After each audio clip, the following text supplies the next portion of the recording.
हरे कृष्णा। गीता अमृतम में आप सभी का स्वागत है। तो हम आ गए हैं भगवत गीता अध्याय 8 श्लोक क्रमांक 17। तो पिछले दो श्लोकों में हमने देखा कि भगवान कृष्ण कहते हैं कि जो मेरे भाव को प्राप्त कर लेता है, मद भाव को प्राप्त कर लेता है, मेरे धाम को प्राप्त कर लेता है, उसका पुनर्जन्म नहीं होता। माम उपेत्य तु कुंते पुनर्जन्म न विद्यते। लेकिन कोई अगर ब्रह्मलोक तक भी जाता है तो उसको क्या होता है, वापस आना पड़ता है। आ ब्रह्म भुवन लोकात पुनरावर्ती अर्जुन। तो कितनी है ब्रह्मा जी की अवधि, ये हमको भगवान कृष्ण इस श्लोक में बता रहे हैं तुलनात्मक दृष्टि से। तो भगवत गीता अध्याय 8 श्लोक क्रमांक 17 भगवान कृष्ण कहते हैं, सहस्त्र युग पर्यंतम अहयत ब्राह्मणो विदु रात्रिम युग सहस्रता अंताम ते अहोरात्रो विदो जना। भगवान कृष्ण कहते हैं, मानवीय गणना के अनुसार 1000 युग मिलकर ब्रह्मा का एक दिन बनता है और इतनी ही बड़ी ब्रह्मा की रात्रि भी होती है। देखिए, इस पूरे ब्रह्मांड में जो काल गणना है वो अलग अलग जगह पे अलग अलग हिसाब से होती है। और चूंकि हम भूलोक पे रहते हैं तो यहाँ पे हमारे हिसाब से बताया गया है। और श्रीमद् भागवतम में बड़े सुंदर तरीके से इस काल गणना के बारे में बताया गया है कि काल गणना एटम के हिसाब से होती है। तो श्रीमद् भागवतम के तीसरे स्कंद में बताते हैं, तयो समुच्च मासम पितृणाम तत्हर्षिणम द्वतो च ऋतुषडीनम दक्षिणम च उत्तरम दिवि। दो पक्ष मिलके एक मास बनाते हैं और यह अवधि पितृलोक के एक दिन और रात के बराबर होती है। 2 मास मिलके एक ऋतु बनाते हैं और 6 मास मिलके दक्षिण से लेके उत्तर तक सूर्य की पूर्ण गति बनाते हैं। तो यहाँ पे देखिए, शुक्ल पक्ष और कृष्ण पक्ष है। शुक्ल पक्ष यानी कि अमावस्या से लेके पूर्णिमा और कृष्ण पक्ष यानी कि पूर्णिमा से लेके वापस अमावस्या। तो ये दो पक्षों का जो कालखंड है वो एक महीना होता है हमारे लिए, और पितृलोकों का वो एक दिन के बराबर होता है।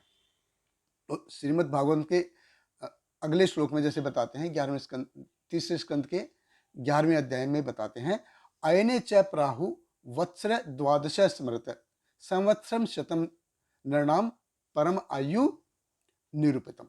कि 2 सौर गतियों को मिला के देवताओं का एक दिन बनता है, और दिन और रात का ये जो संयोग है ये मनुष्य के यानी 1 वर्ष के बराबर होता है। और मनुष्य की जो आयु यहाँ पे बताई गई है कलयुग में, ये 100 साल बता दो। तो इसका मतलब ये होगा कि अर्थात 2 सोलार मूवमेंट है वो मिलके एक कैलेंडर ईयर बनाते हैं। तो एक सोलार यानी कि दक्षिणायन और एक सोलार उत्तरायण। तो उत्तरायण और दक्षिणायन मिलके एक साल हो गया हमारे लिए। तो हमारे लिए एक साल है, लेकिन स्वर्ग लोकों को ये एक दिन के बराबर है। तो यहाँ पे बताया गया कि हमारा एक साल ये स्वर्ग लोकों का एक दिन के बराबर है। तो यहाँ पे अगर कोई 100 साल जीता है तो स्वर्ग लोक में वो 100 दिन होंगे, यानी कि तकरीबन 3 महीने। अभी सोचिए कितनी लंबी अवधि है। इसीलिए भागवतम के तीसरे स्कंद में मैत्री मुनि बताते हैं कि कृतम त्रेता द्वापर च कली च इति चतुर्युगम दिव्य द्वाशम भी वर्ष स अवधानम निरूपम। कि हे विदुर, चारों युग सत्य, त्रेता, द्वापर और कली ये युग कहलाते हैं, और इन सबों का योग देवताओं के 12,000 वर्षों के बराबर होता है। अभी हमने देखा देवताओं का एक दिन हमारा क्या है, हमारा एक साल के बराबर है। तो हमारे 360 साल ये देवताओं के एक साल के बराबर है। उसके आगे वाले श्लोक में मैत्री मुनि बताते हैं, चत्वारिणी त्रीणी द्वे च एकम कृत आदि आदिशु यथाक्रमम साख्यातानि सहस्त्राणि दिवगुणानि शतानि च। कि सत्ययुग की अवधि देवताओं के 4800 साल के बराबर होती है, त्रेता युग की अवधि 3600 साल के बराबर होती है, द्वापर युग की अवधि 2400 साल के बराबर होती है, और कलयुग की जो अवधि है ये 1200 दैवी वर्षों के बराबर होती है। तो हम देखते हैं कि सत्ययुग के 4800 साल यानी कि हमारे लिए कितना हो गया।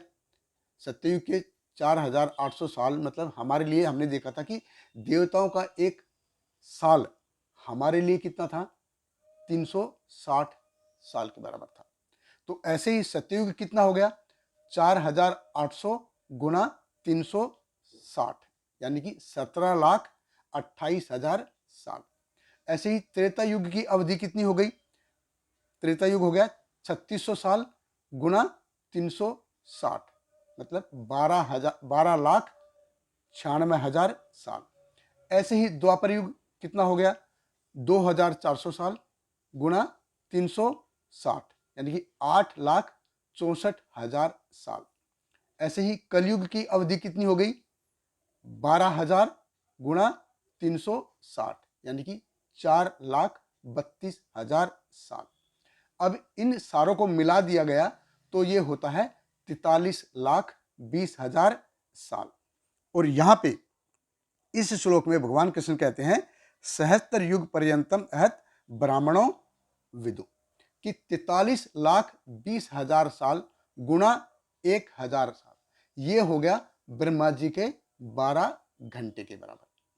और ऐसे ही रात्रिम युग सहनता अंताम तेह अरात्रो विदो जना, और इतनी ही रात यानी कि, तो इसका मतलब हो गया 43,20,000 गुणा 1,000 गुणा 2, ये मिलके हो गया ब्रह्मा जी का एक दिन।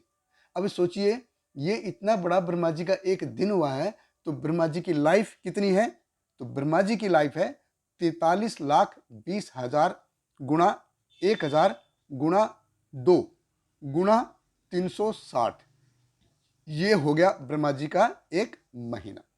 और 43,20,000 गुणा 1,000 गुणा 2 गुणा 30, ये हो गया ब्रह्मा जी का एक महीना। और इसको और अगर 12 से गुणा करेंगे तो एक साल, और इसको अगर फिर से 100 से गुणा करेंगे तो ये कितना हो जाएगा, ये इतना हो जाएगा कि ये गिनती में भी बराबर से आ नहीं रहा है। ये है तकरीबन 300 ट्रिलियन और 400 बिलियन साल, यानी कि 3 के बाद 3 जीरो और 4 के बाद 10 जीरो मिलाएंगे। यानी कि कोई अगर इतना भी जीता है, अगर इतनी लंबी आयु भी जीता है, तो भी क्या होगा, आ ब्रह्म भुवन लोकात पुनरावर्ती अर्जुन, कि वापस उसको इस भूलोक पे आना पड़ेगा। तो देखिए कितना महत्वपूर्ण है अपनी भक्ति को, अपनी चेतना को भगवान में स्थिर रखना।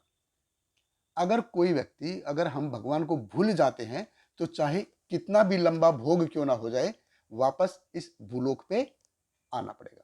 बहुत बहुत धन्यवाद। हरे कृष्णा। श्रील प्रभुपाद की जय। हरे कृष्णा